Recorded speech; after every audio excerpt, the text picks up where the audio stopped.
Bonsoir et bienvenue sur Face à la Nation. Mon invité est M. Amadou Tidiane Wane, ancien ministre du gouvernement de Wade et aussi ancien ambassadeur du même gouvernement. Monsieur Wane, merci d'avoir accepté notre invitation et bienvenue sur Face à la Nation. C'est à la fois un plaisir, un honneur et un redoutable privilège de vous faire face. Merci, c'est très gentil. Alors, Amadou Tidiane Wane, vous êtes connu comme un intellectuel, c'est-à-dire quelqu'un qui réfléchit beaucoup sur les questions de l'Afrique, du Sénégal. Vous écrivez beaucoup et vous vous adressez surtout aux questions qui assaillent nos sociétés africaines et surtout dans nos rapports avec l'Occident, particulièrement avec la France. Vous avez été ministre de Wade pendant plusieurs années et vous avez été ambassadeur aussi. Qu'est-ce qui s'est passé pour qu'il y ait eu un changement dans ce pays et que Wade parte et que quelqu'un d'autre arrive, selon vous? Alors, je vous remercie. De mon expérience et de mon point d'observation, j'ai compris que le président Wade, qui au bout d'un combat de 26 ans, a accédé au pouvoir, un peu tard, selon moi, n'a pas pris les dispositions nécessaires pour assurer une relève intellectuelle et administrative à son propre régime. À mon avis, il n'a pas été assez vigilant et des ambitions ont commencé à naître et à éclore autour de lui au point de pourrir son action au quotidien et de livrer son héritage à la vindicte populaire. Son premier mandat de 2000 à 2007 avait été celui d'abord de l'affirmation d'un style. Affirmation d'un style de gouvernance différent de ceux à la fois du président Senghor et du président Abdou Diouf, qui était dans une tradition de république jacobine, centralisatrice, verticale. Le président Wade, par son parcours professionnel d'avocat d'affaires, était plus porté à la discussion, à la négociation.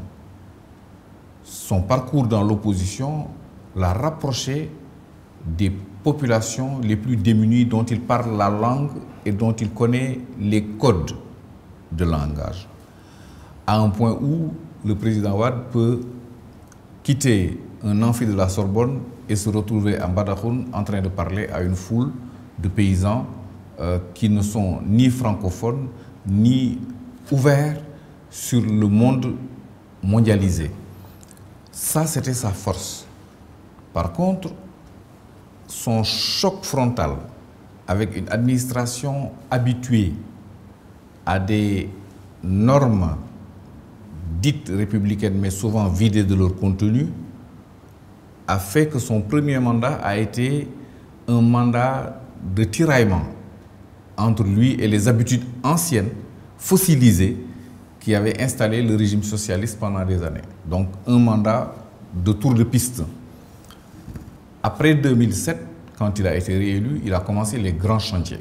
Et je pense que là, un déclic s'est fait.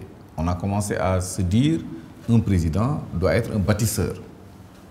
Et je pense qu'il a rompu avec une tradition de ronronnement de l'administration qui tournait sur elle-même, mais qui n'ouvrait pas des perspectives sur l'avenir.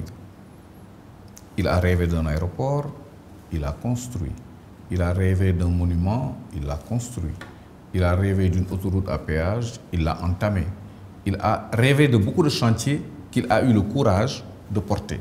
Mais entre-temps, les démons de la politique ont miné ce qui aurait dû être un héritage prestigieux pour en faire une fin tragique à mes yeux, dans la mesure où je considère que le président Wade a le mérite encore d'être un patrimoine national, malgré ses excès, qui font que d'ailleurs on l'aime un peu, même si des gens comme moi, vers la fin, avaient tiré la sonnette d'alarme. Sympathique quand même.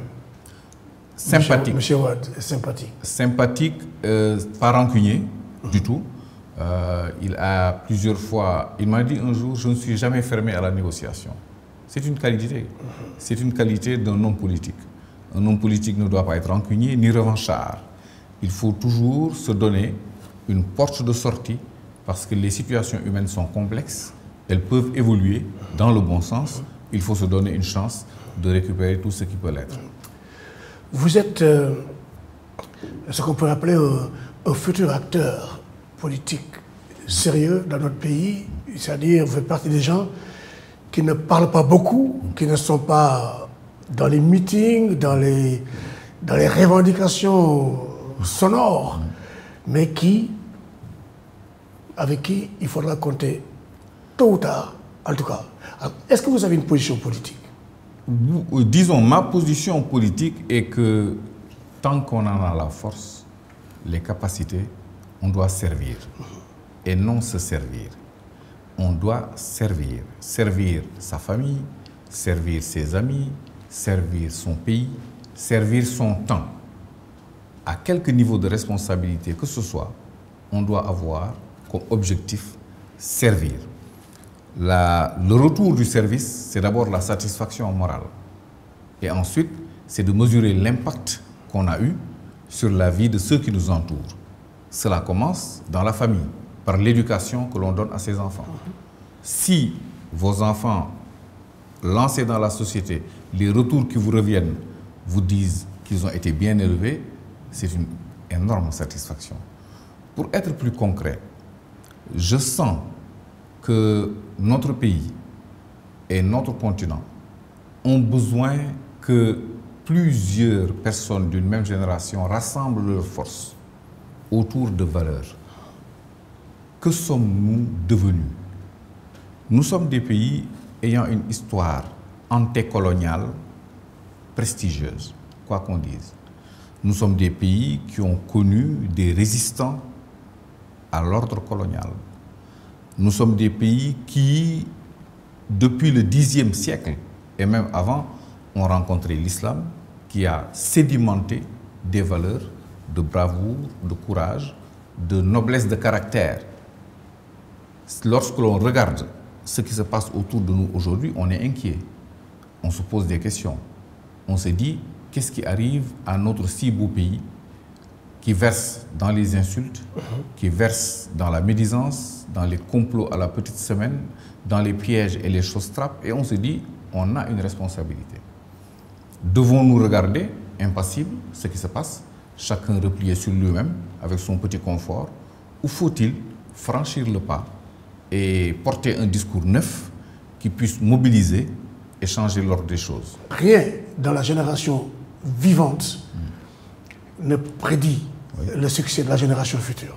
Nous sommes tous contraints de constater le chaos qui règne dans le champ politique, dont les péripéties récentes liées au parrainage, à son organisation, aux tensions qui existent à l'intérieur même des coalitions, le discours violent, sans hauteur, sans perspective, parce que la politique doit indiquer des horizons neufs.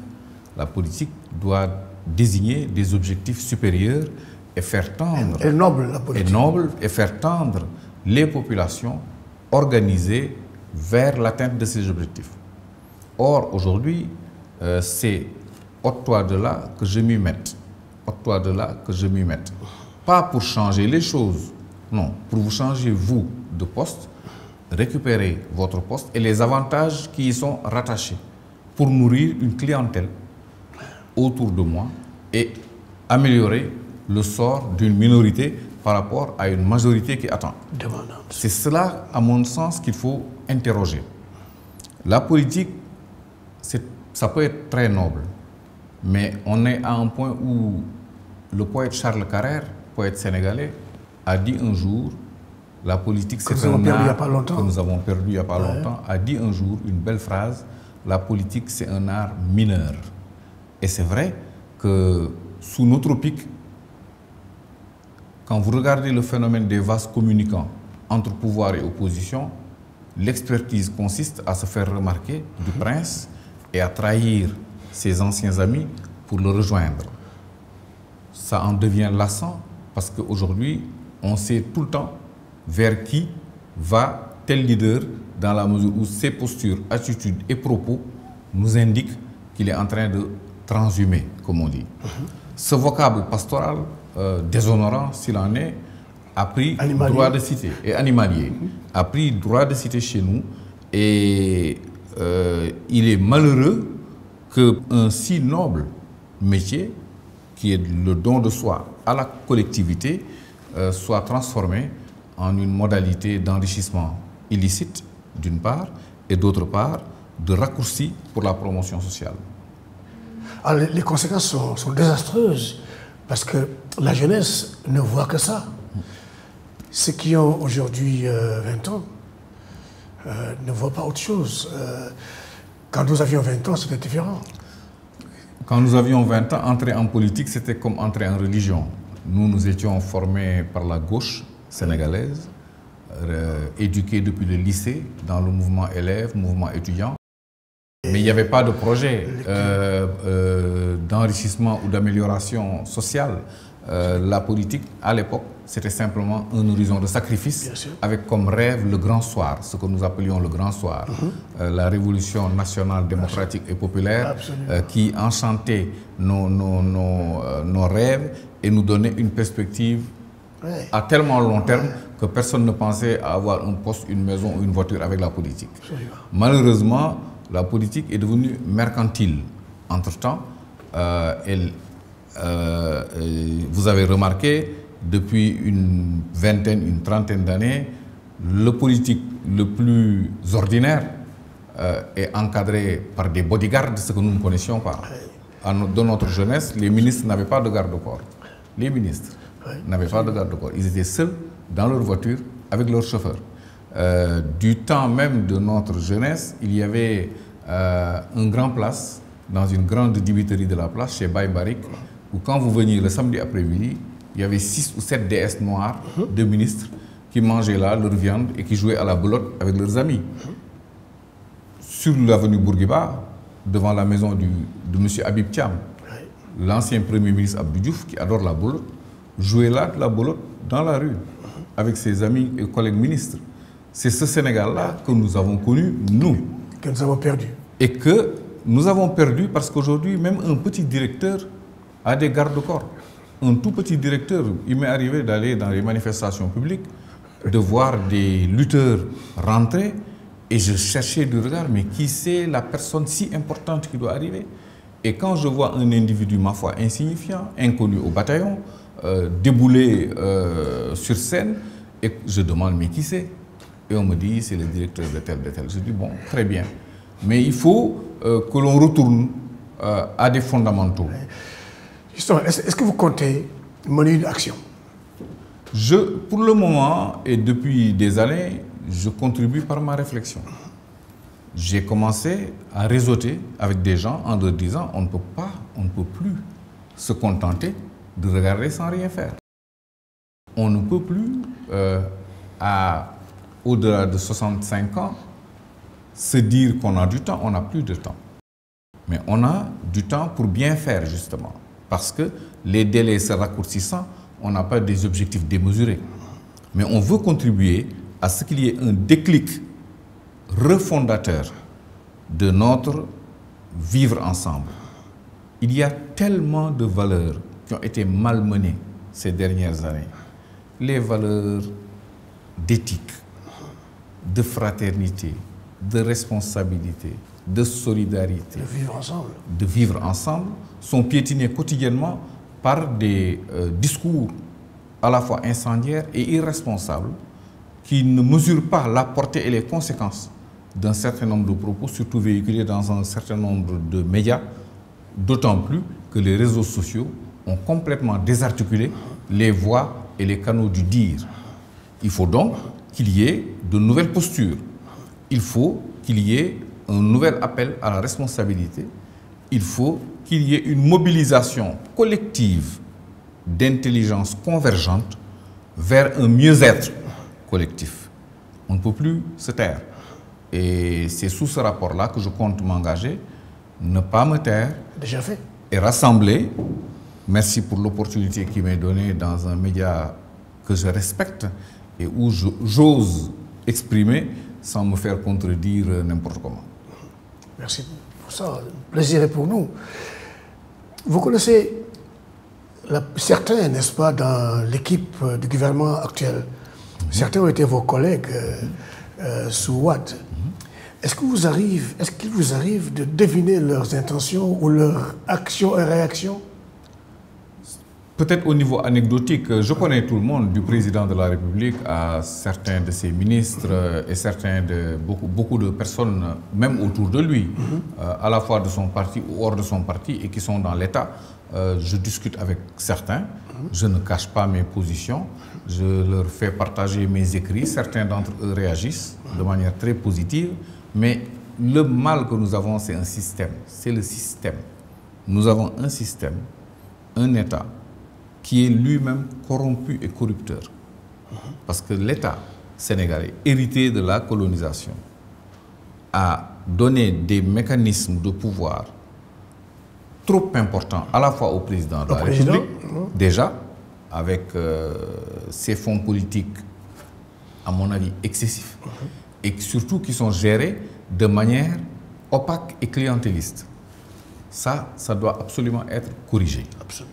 Les serviteurs de la nation, les serviteurs, les fonctionnaires, doivent rendre compte à tous les niveaux et ne pas avoir des pouvoirs exorbitants qui leur permettent à la fois de s'enrichir, d'enrichir leurs proches et de se payer une impunité qui fasse que tout le monde se dit c'est comme ça et ça ne peut pas changer.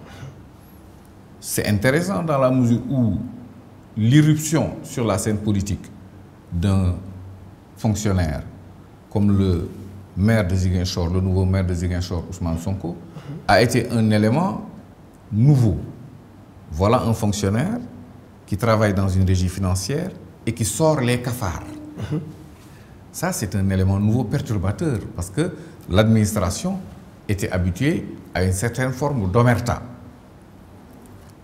Est-il allé trop loin? En a-t-il trop dit? N'en a pas assez dit? Chacun a son opinion, mais au moins on sait maintenant que ça se passe comme ça. Qu'il y a des choses qui se passent et qui ne sont pas très musulmanes ni catholiques. Alors, je pense que cela nous interpelle. C'est un monsieur que je ne connais pas, que j'ai vu 2 fois dans des endroits publics, mais dont le discours et la manière de dépeindre notre administration de l'intérieur nous interpelle parce qu'il l'a fait jusqu'à la tribune de l'Assemblée nationale. Il a interpellé les yeux dans les yeux des ministres en leur disant « Toi, on se connaît. Voilà. Et à ce jour, les faits qu'il évoque dans l'administration sénégalaise n'ont pas été démentis de manière formelle et cela nous interroge. Mais plus globalement, nous voyons dans la rue de tous les jours des comportements inciviques qui détonnent, qui étonnent et qui nous chagrinent. Et ça, c'est des questions d'éducation. Quel est le système éducatif que nous devons mettre en place, qui nous ressemble et qui nous rassemble? Nous ne pouvons pas avoir des éducations à multiples vitesses. Avoir dans le Guédiawaye là-bas des classes de 200 élèves, 100 élèves, 110 élèves, et des classes en zone plus huppée de 28 élèves. Où est l'égalité des chances?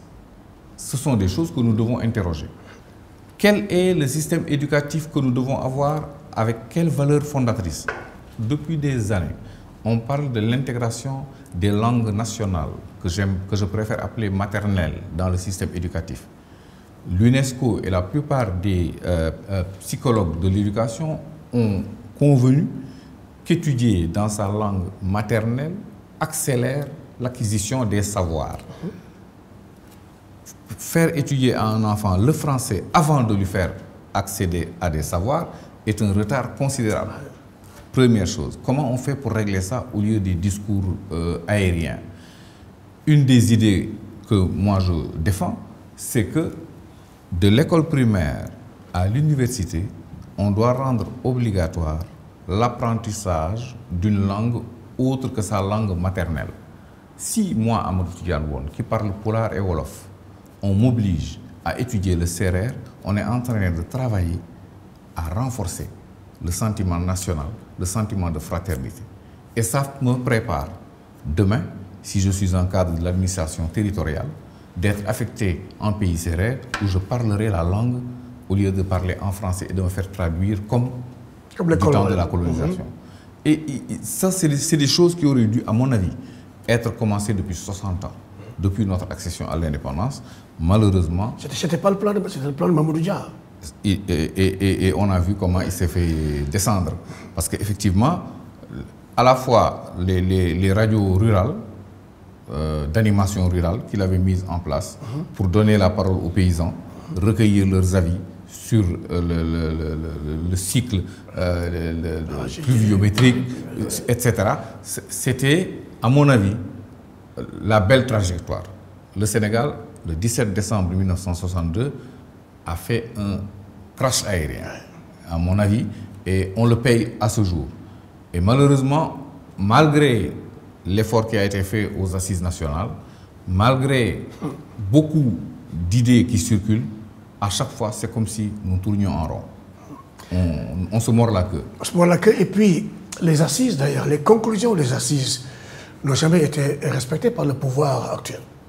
Ça, c'est une... Alors que c'était l'occasion pour le Sénégal de revoir vraiment les problèmes, de revenir là-dessus. Les solutions étaient déjà là, la méthodologie était déjà là, tout y était. Une des erreurs d'appréciation, à mon avis, du président Wade, justement, c'est d'avoir refusé de prendre part aux assises nationales. Alors qu'à l'époque, il était le chef de l'État. Il y avait la caution morale de personnes comme Amadou Mahtar Mbow. À mon avis, il aurait dû se faire représenter aux assises nationales, en sa qualité de chef de l'État, recueillir les conclusions et sélectionner les plus pertinentes à ses yeux et laisser les autres à l'histoire. La même erreur est commise par son successeur.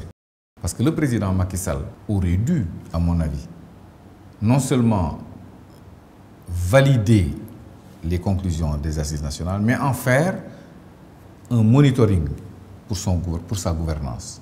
Des valeurs fortes ont été énoncées à cette occasion. Mais les mettre dans un tiroir n'est pas ce qu'on attendait de lui. Plus politiquement, il aurait pu dire « Ok, je viens d'arriver au pouvoir. Je reconvoque les assises. Parce que maintenant, je suis aux commandes. » Il avait accepté, il avait validé les assises. C'était avant le vote, avant le deuxième tour. Donc c'était tactique.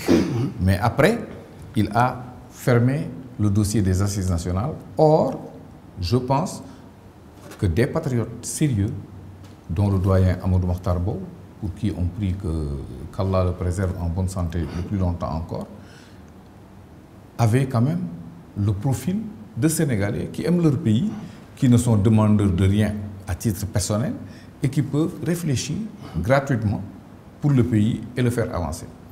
Si le président Macky Sall avait eu la bonne inspiration ou les bons conseils, il aurait dit « Je viens d'arriver au pouvoir, je suis le chef de l'État. Je reconvoque les assises. » Et maintenant, dans ces discussions-là, les points qui sont gênants pour lui dans l'exercice, il les souligne. Et il dit aux gens, bon, on prend 30% ou 40% ou 50% des conclusions, on s'engage à les mettre en route pour le premier mandat. Le reste, on va voir pour le second mandat. Ça aurait été déjà ça. À mon avis, ça lui aurait dispensé de faire naître une nouvelle opposition, parce que c'est maintenant qu'il a mis en place les germes de l'opposition qui risque de le détruire à moyen terme. On parle beaucoup de troisième mandat du président. Les juristes, chacun y va de ses cahiers, de ses leçons, n'est-ce pas? Les interprétations sont variées. Quelle est votre interprétation? Est-ce que c'est un sujet, d'ailleurs? Pour moi, en principe, ce n'est même plus un sujet. Dans la mesure où le principal concerné a dit moult fois qu'il n'était pas question de troisième mandat. Pour moi, dès le moment où il l'a dit, parce que la parole du chef de l'État qui est assermenté doit avoir du poids. Et on ne devrait même plus en parler. Et je considère que c'est un sujet qui est derrière nous. Il doit se préparer peut-être à créer les conditions d'élection transparentes, a trouvé éventuellement pour sa formation politique le meilleur profil pour se présenter et l'assister par ses conseils le mieux possible et lui songer peut-être à une retraite méritée ou à une carrière internationale. Vous pensez qu'il va le faire? J'ai des doutes parce que chat échaudé craint l'eau froide. Il me semble qu'il a déjà dit des choses qu'il n'a pas faites, des promesses qu'il n'a pas tenues. Mais cette fois, je pense que s'il commet l'erreur de le faire, il risque d'avoir la réponse que le peuple sénégalais avait donnée au président Wade en 2011. Ousmane Sonko, quel est votre point de vue sur lui? Vous m'avez dit que vous ne l'avez pas connu, vous l'avez vu 2 ou 3 fois, mais ses actions sont là, son objectif est là. Comment le voyez-vous, vous, en tant que personnalité importante du Sénégal? En tant qu'électeur, tout simplement, c'est une personnalité qui m'a été sympathique dès le départ. Sympathique dans la mesure où il avait l'option de profiter des avantages de la niche que constituent les impôts et domaines pour s'enrichir, se taire, être un haut fonctionnaire, tranquille, construire ses immeubles tranquillement, vivre tranquille avec ses épouses. Il a pris le risque de l'engagement syndical dans un premier temps. Au bout de cet engagement syndical, je pense que le pouvoir a commis des erreurs d'appréciation pour faire de lui à la fois un martyr et un potentiel opposant. Il a saisi la balle au bon. Parce qu'en résumé, voilà un fonctionnaire qui a été radié par l'État et qui a été embauché par le peuple comme parlementaire. Ce raccourci simple nous montre qu'il y a quelque chose qui se passe là. Et c'est parce que le peuple en a assez de la situation. Il y a déjà une tendance bien sénégalaise à protéger les plus faibles. Les Sénégalais n'aiment pas l'injustice. Et ils se mettent tout le temps du côté de celui que l'on croit malmené. Même s'ils ont du respect pour le pouvoir, ils se disent non, c'est pas normal, on prend fait et cause pour celui qui est malmené. En l'occurrence, Ousmane Sonko, maire de Ziguinchor, a eu le génie politique de saisir toutes les opportunités qui lui ont été données pour s'affirmer comme un challenger. Malheureusement, il a eu des péripéties récentes dans son parcours qui font qu'il a prêté le flanc, à mon avis. Parce que je suis de ceux qui pensent qu'il n'y a jamais de fumée sans feu. Même si je trouve excessive la mobilisation de tous les outils de l'État pour s'acharner sur un individu qui aurait éventuellement trompé ses épouses. Je pense qu'il y a un excès qui n'honore pas ceux qui le poursuivent et qui peut, à cause de cet excès, se révéler contre-productif. Il aurait dû tout simplement, à mon avis, et si j'étais un de ses conseillers, je lui aurais dit, faute avouée est à moitié pardonnée. Absolument, en français. Oui. Alors, Sonko, Barthélémy Diaz, Guy Marius Sagna, des têtes chaudes qui font bouger la rue, les populations, la jeunesse. Barthélémy Diaz, comment est-ce que vous appréciez ça? C'est un jeune frère que j'aime beaucoup, Barthélémy, parce qu'il est courageux. Il est courageux et je pense qu'il a de la suite dans les idées. Mais toute cette génération doit apprendre de l'expérience du président Wade. Vous savez, le président Wade s'est préparé 26 ans à arriver au pouvoir. Il faut donner du temps au temps, première chose. On ne se construit pas non plus en détruisant. On ne construit pas sur des ruines.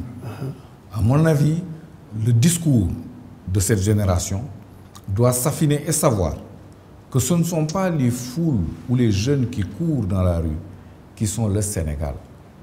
Le Sénégal a beaucoup de personnes sages, qui ont du recul, qui ont de l'expérience, qui ont de l'entre-gens, qui ont des connaissances, qui sont chez eux et qui observent. Et qui ont des rôles déterminants dans la manière dont fonctionne ce pays. que ce soit des hauts fonctionnaires retraités, des entrepreneurs retraités, que ce soit des gens encore dans l'activité, mais qui sont loin des caméras. Des caméras. À toutes ces personnes-là, il faut un discours. Il faut un langage intelligible. Et rassurant. Et rassurant. Et je pense que c'est là où le bas blesse. Par exemple, j'ai fait une observation par écrit il n'y a pas longtemps au nouveau maire de Dakar. J'estime qu'il a là une opportunité de faire la démonstration qu'il est un homme d'État. Il est un homme politique, c'est un fait. Mais qu'il est un homme d'État. Il a été porté par suffrage direct à la magistrature de la ville de Dakar. À mon avis, il doit d'abord se donner les moyens de séduire tous ceux qui n'ont pas voté pour lui. De rassurer tous ceux qui ont voté pour lui, qui ont fait un pari en le portant à la tête de la ville. Leur faire la démonstration que qui peut le plus peut le moins, et que s'il arrive à transformer la ville de Dakar, il a des chances de nous prouver qu'il pourra changer le Sénégal. Dakar étouffe. Il y a des choses qui relèvent de ses compétences, il y a des choses qui ne relèvent pas de ses compétences, mais dans une grande dynamique, il peut être le levier du changement, en pointant du doigt les problèmes en termes d'urbanisation, en termes d'agression du littoral, en termes de transport public, en termes de transport public, en termes du foncier, en termes des inondations qui arrivent, en termes de vivre ensemble dans les quartiers. Parce que les Sénégalaises, et j'insiste sur le féminin, les femmes dans tous les quartiers ont des associations de quartiers, ont des mbotaïs, ont des réseaux de solidarité qui fonctionnent merveilleusement bien, qu'il faut stimuler avec l'autorité communale, qu'il faut organiser, qu'il faut aider à grandir pour créer dans chaque quartier des mutuelles de solidarité, des mutuelles de santé, des mutuelles... Il y a tellement de choses à faire pour remettre l'humain au cœur de la politique communale. Quelle est la politique culturelle qu'il compte mettre en place dans la ville de Dakar pour attirer des flots de touristes qui ne soient pas attirés que par le balnéaire? Il y a dans cette ville des opportunités, à mon avis, de revitalisation de l'agriculture de proximité. Nous habitons dans une bonne zone des Niayes où beaucoup de gens ont fait l'agression pour construire, mais vous et moi, quand on était jeunes à Dakar, là où il y a la cité Faisal aujourd'hui, c'était Jardin Park. Le Sénégal exportait des fleurs. Absolument. Le Sénégal est un pays propice à l'exportation des fleurs. L'Éthiopie. L'Éthiopie tire son très bien.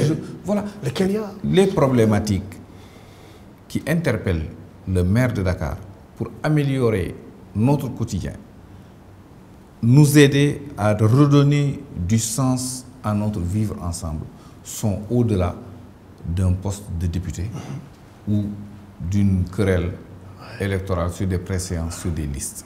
Il faut qu'ils prennent conscience que là, aujourd'hui, là, il est maire, il est comptable devant nous et qu'il s'occupe de ça plutôt que du reste. Très bien. On va sortir du Sénégal un peu, descendre au Mali. La crise malienne et les sanctions de la CEDEAO, les sanctions du Sénégal aussi, parce que le Sénégal ne semble pas s'en sortir comme il faut aujourd'hui, parce que justement le Sénégal se retrouve quelque peu bloqué par justement les sanctions qu'il a cautionnées et qu'il continue de cautionner contre le Mali. Alors, quel est votre point de vue par rapport à la situation? Mon point de vue, mon cher Khalil, c'est que nous vivons la deuxième tragédie malienne. La première tragédie malienne, c'est l'éclatement de la Fédération du Mali.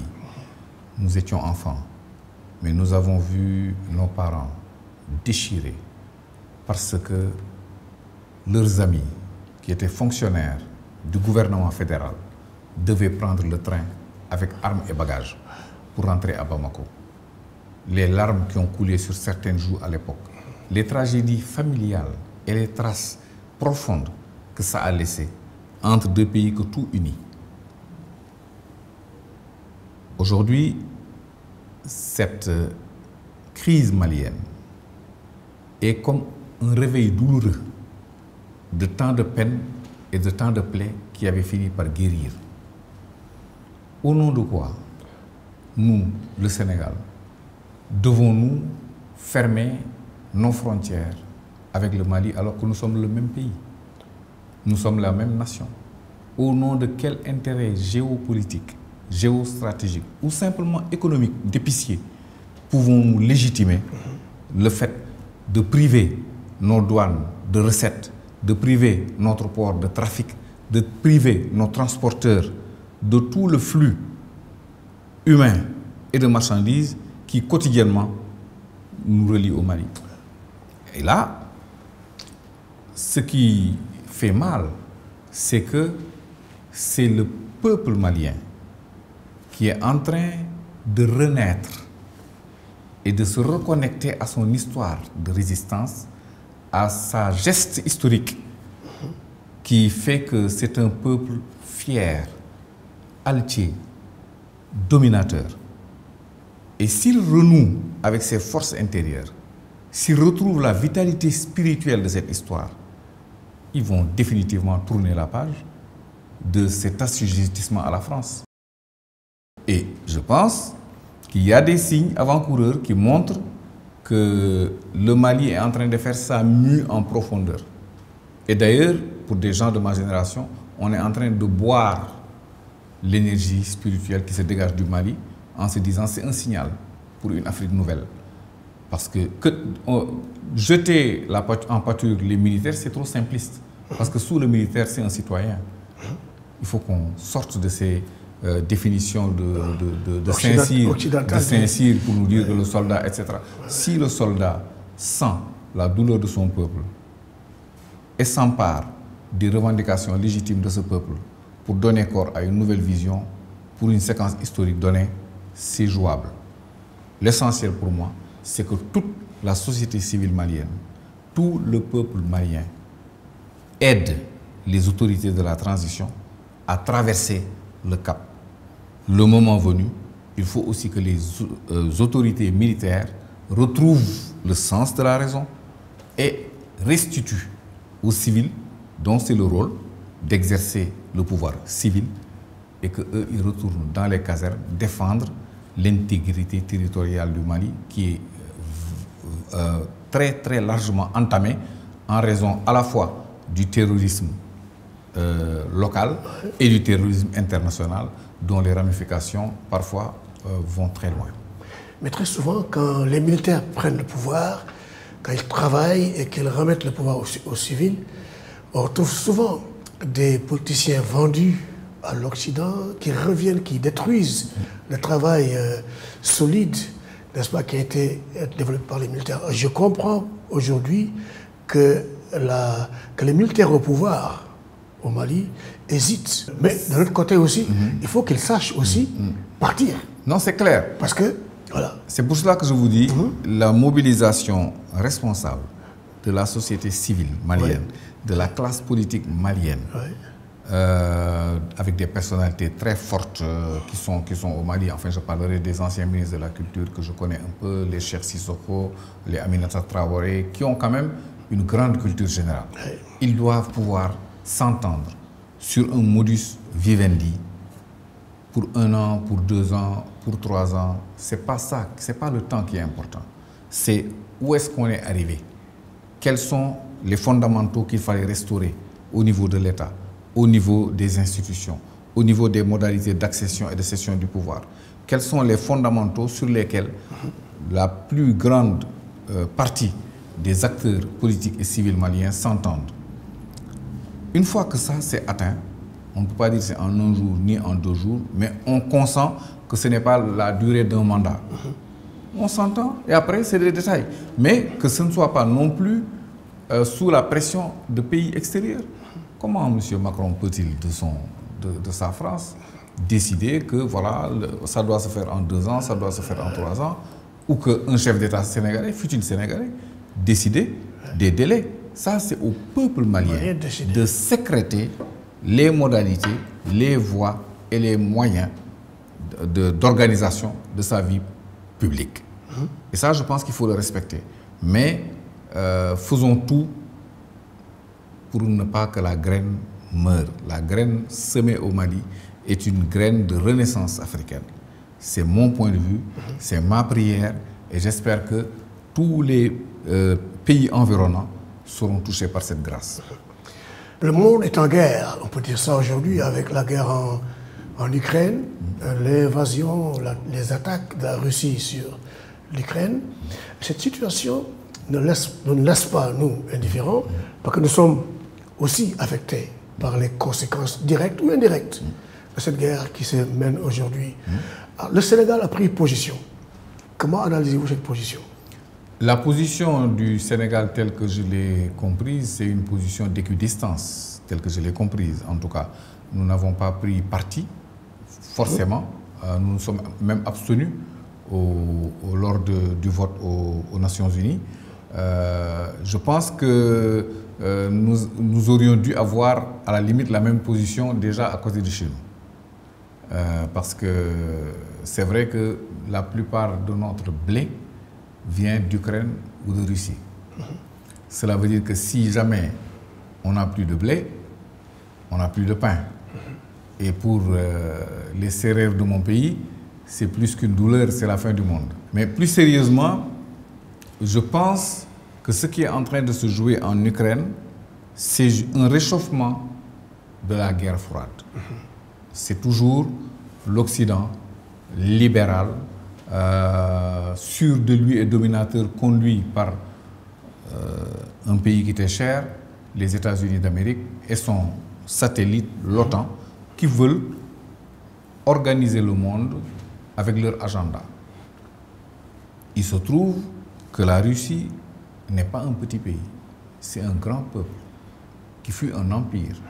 Il faut toujours faire, attention à des peuples qui ont une très longue histoire. C'est la même chose en Iran. La Russie, la Russie, c'est le pays quand même de Dostoïevski. C'est des milliers d'années d'empire. C'est une grande implication dans la solution de la Seconde Guerre mondiale. Et la Russie, malgré toutes les manœuvres de déstabilisation qui ont conduit à l'éclatement de l'Union soviétique, a conduit à conserver une âme et un attachement à un certain rayonnement. Et avait posé des conditions, notamment que l'expansion de l'OTAN ne devrait pas se faire au détriment de sa propre sécurité. Et avait donné les lignes rouges qu'il ne fallait pas franchir. Les États-Unis, se cachant derrière l'OTAN, ont poussé les pions au point de traverser les lignes rouges.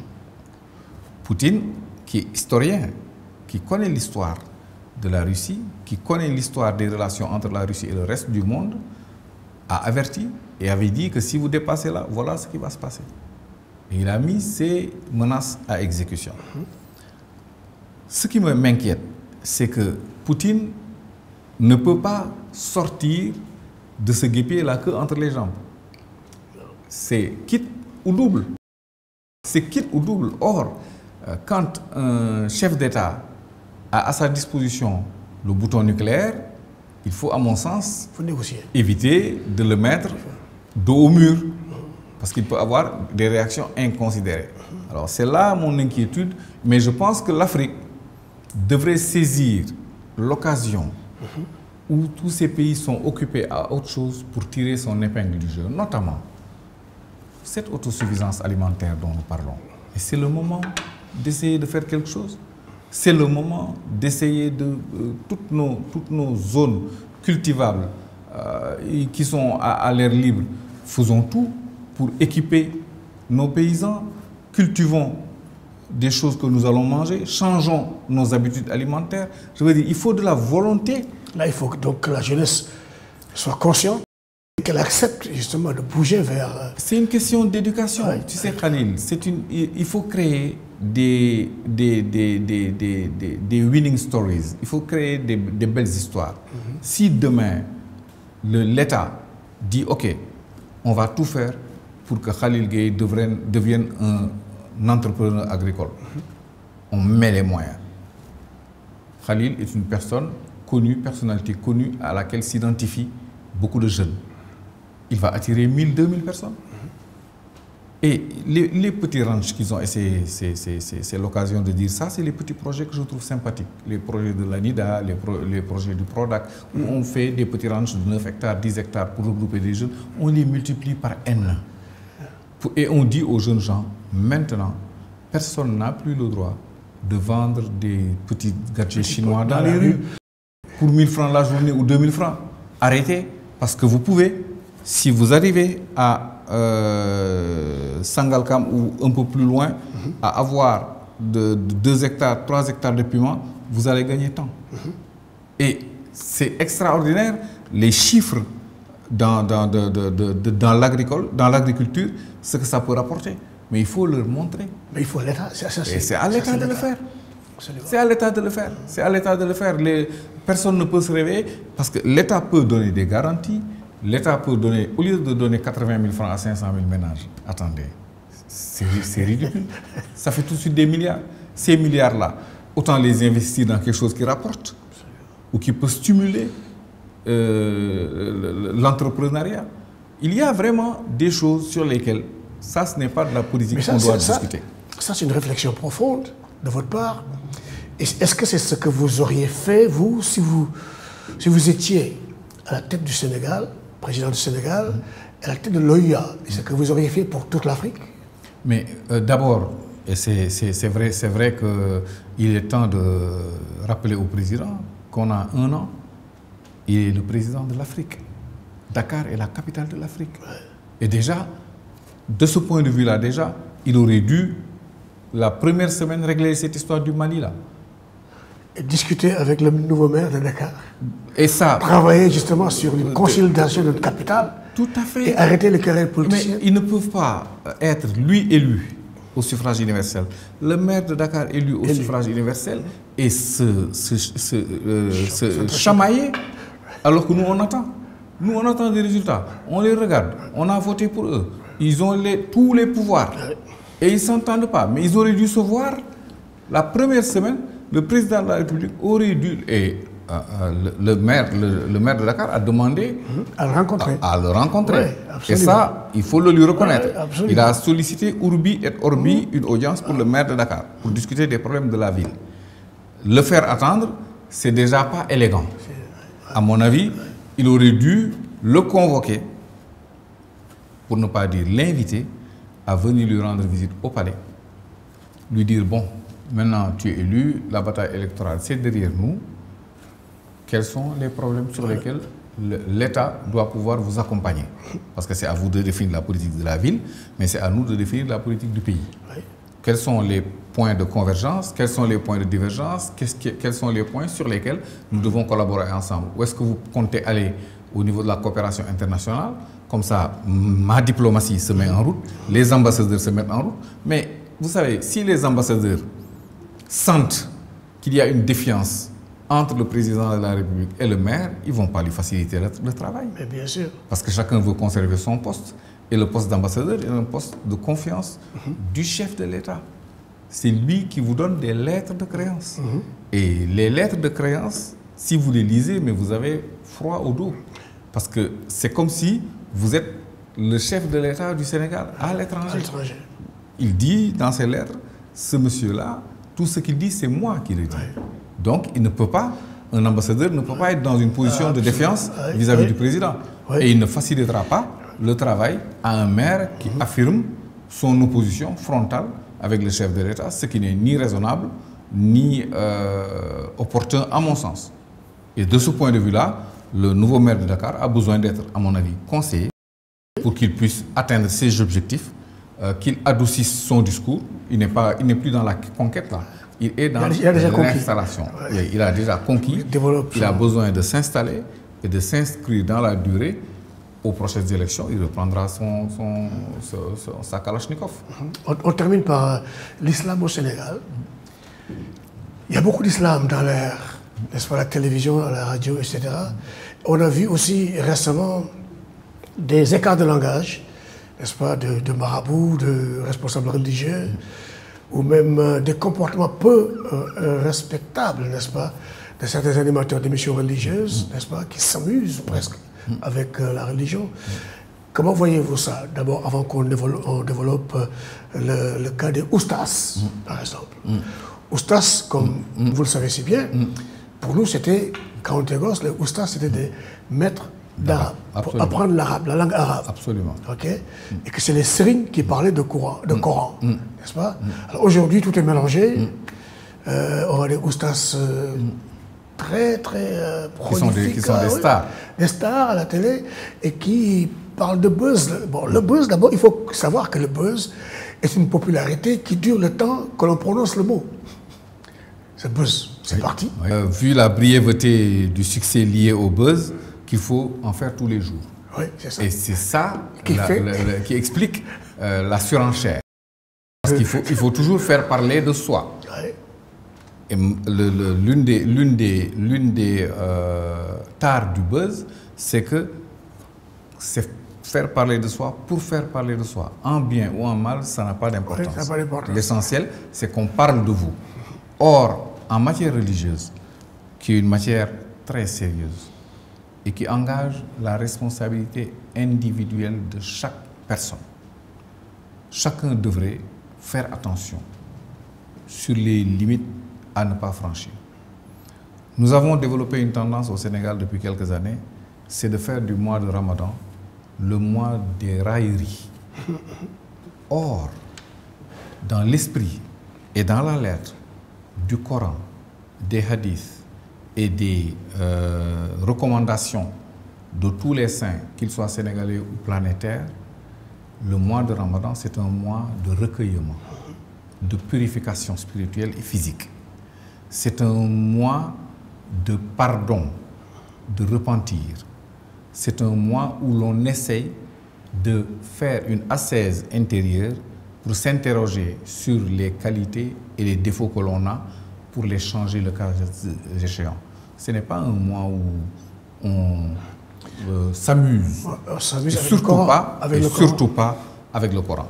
Donc évidemment, mais vous savez, Dieu a des antimissiles qui se déclenchent tout seul. Quand vous franchissez une ligne, il y a un missile qui vient vous tomber dessus. On a vu des oustas qui se sont fait défigurer il n'y a pas longtemps parce qu'ils ont dit des choses et le retour de bâton est là. Voilà, il n'y a pas de problème. Vous savez, Dieu n'a pas de problème avec nous. C'est nous qui avons un problème, à la fois avec nous et qui risquons d'en avoir un avec lui demain. Je pense que malheureusement, je le dis souvent en riant aux jeunes gens, maintenant il y a des séries WhatsApp, il y a des séries YouTube, il y a des séries TikTok, il y a des séries... C'est du n'importe quoi. Il faut que dans notre pays, on mette de l'ordre et que sur certains sujets, à la fois sensibles mais sacrés, que l'État joue son rôle. Parce qu'il ne faut pas que les gens de l'État ou les hauts fonctionnaires ou le chef de l'État croient qu'ils sont dispensés de mettre de l'ordre dans les affaires religieuses. Ils ont une responsabilité parce que le pouvoir qu'ils ont, c'est une délégation de Dieu. Bien sûr. C'est pas autre chose. C'est pas, Dieu il n'est pas là que pour surveiller les marabouts. Il nous surveille tous. Chacun de nous a sa boîte noire. Et demain, devant Dieu, sa boîte noire va donner les informations qu'il cachait et va divulguer les informations qu'il pensait pouvoir camoufler. Et je pense que malheureusement, dans notre pays, il n'y a plus les écoles spirituelles. Parce que quand vous voyez les zawiyas, c'était des écoles de vie.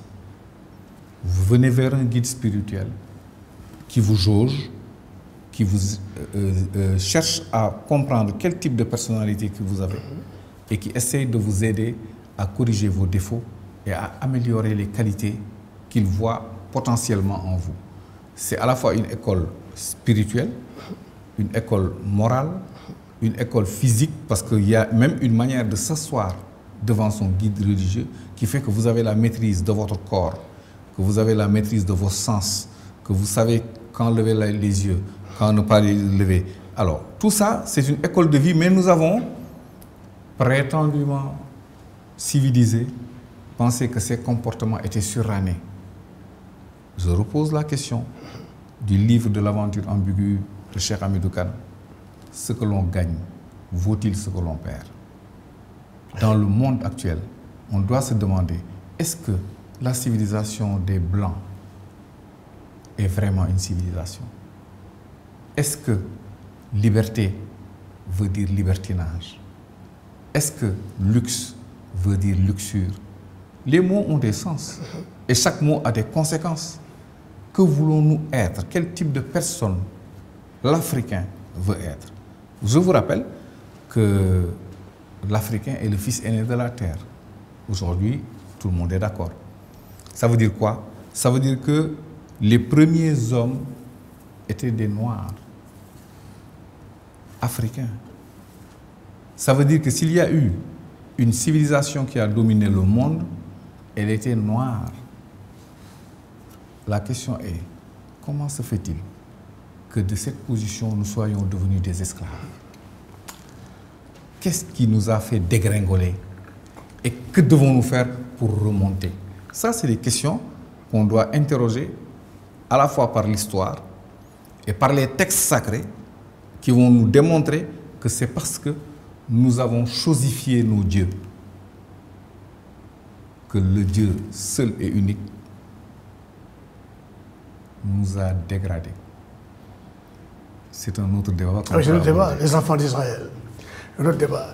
Merci, merci beaucoup, mon cher Amadou Tidiane Wane, ancien ministre du Sénégal et ancien ambassadeur du Sénégal. Merci d'avoir accepté cette invitation. Ça fait un plaisir et c'est passé bien vite. Oui, merci beaucoup. Alors, chers amis, mesdames, messieurs, c'était Face à la Nation.